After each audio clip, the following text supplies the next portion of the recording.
Le 9 septembre 1677, le Te Deum de Lully est créé à Fontainebleau pour le baptême de son fils, dont Louis XIV était le parrain. Le Mercure galant rapporte toutes sortes d'instruments l'accompagnèrent. Les timbales et les trompettes n'y furent point oubliées. Ce qu'on admira particulièrement, c'est que chaque couplet était de différentes musiques. Le roi le trouva si beau, il voulut l'entendre plus d'une fois. On peut effectivement entendre dans ce Te Deum au moins 7 couplets, donnant ainsi une œuvre contrastante. La plupart des couplets sont précédés d'une courte introduction instrumentale qu'on appelait alors symphonie. Et Lully alterne les strophes en do majeur, tonalité principale du Te Deum, avec d'autres couleurs, d'autres tonalités.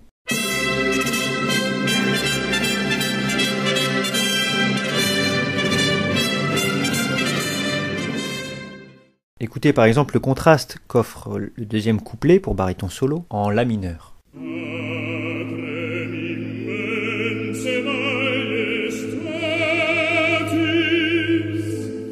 Autre différence de couleur avec la quatrième partie par exemple, en sol majeur, pour hautbois, violon et continuo.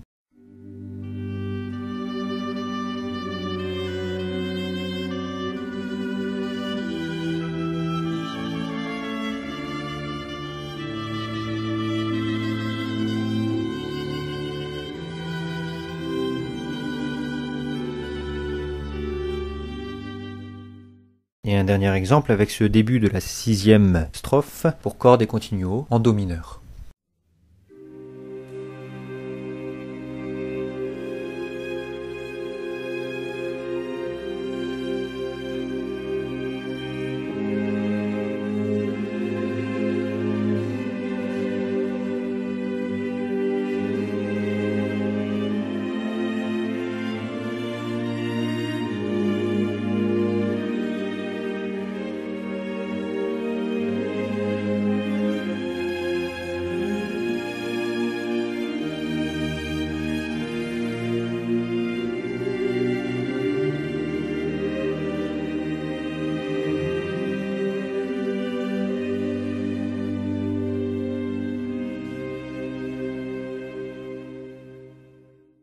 Mais dans ce Te Deum, les contrastes ne sont pas que de couleurs, ils sont également au niveau des styles d'écriture. On y trouve par exemple des solistes accompagnés,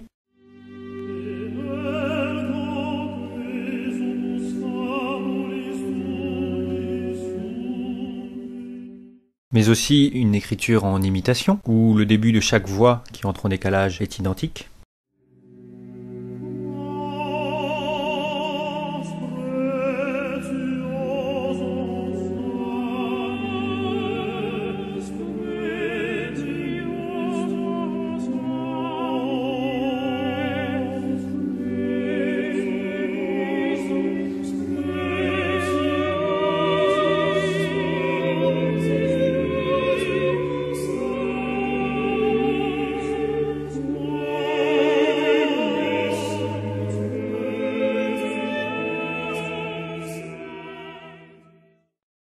Autre contraste d'écriture, l'alternance soliste-chœur.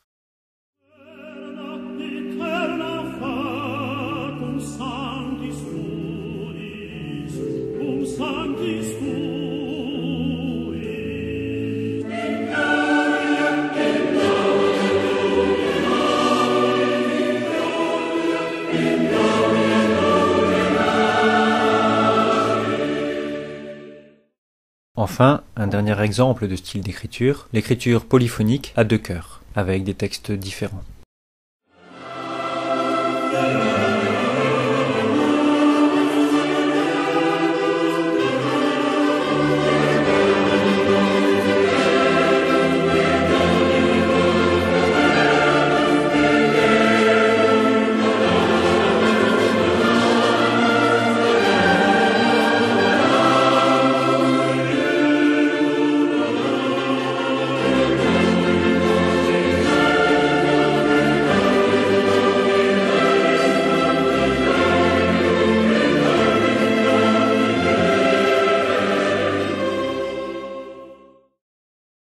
Mais quel est donc le lien entre ce Te Deum et la mort de Lully? Nous approchons à présent de la réponse à notre question première. Le 7 janvier 1687, une répétition du Te Deum a lieu au Feuillant à Paris. S'y retrouvent 50 instrumentistes et une centaine de choristes, le concert étant prévu le lendemain pour remercier le ciel d'avoir guéri le roi. C'est encore le Mercure galant qui rapporte « On fit la répétition samedi, dans l'église des Pères Feuillants, où il y eut un grand concours de monde. Il y avait plus de 50 instruments différents de musique, qui, mêlés avec plus de 100 des plus belles voix de France, et au bruit des trompettes et timbales, charmèrent les oreilles de tous les assistants. Lully est donc présent, puisqu'il dirige cette répétition. Et le nœud de l'histoire se trouve là. Au XVIIe siècle, on dirige l'orchestre plutôt de la main ou de l'archet du violon. Mais la canne est de rigueur lorsqu'il faut diriger les musiciens à l'église. Elle fait en fait partie du décorum. Il s'agissait alors souvent de redoutables instruments, près de 2 mètres de haut, recouvertes d'argent et d'un poids de 5 kilos. Elle était surmontée d'un lanternon ouvragé.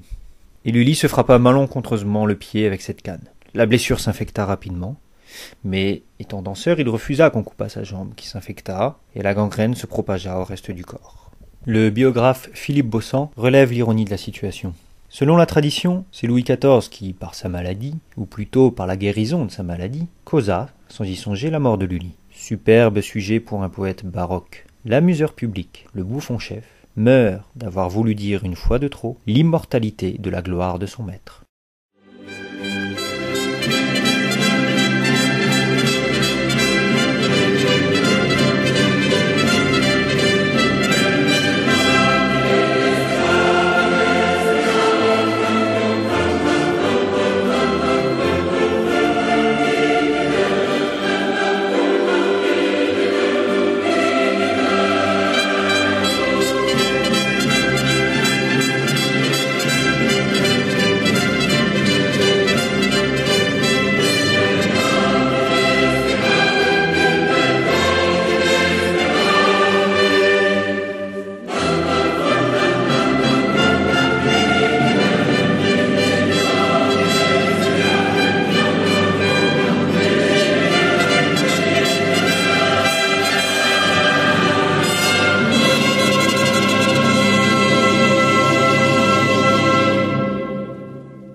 Ainsi donc, il est intéressant de ne pas négliger les circonstances. Désormais, vous en connaissez plus sur Lully et son Te Deum. L'approche de cette œuvre nous a permis d'évoquer 3 éléments importants de la musique baroque. Le contrepoint, la rhétorique, ainsi que la diversité. Et pour vous faire une idée personnelle du Te Deum de Lully, il ne vous reste plus qu'à l'écouter.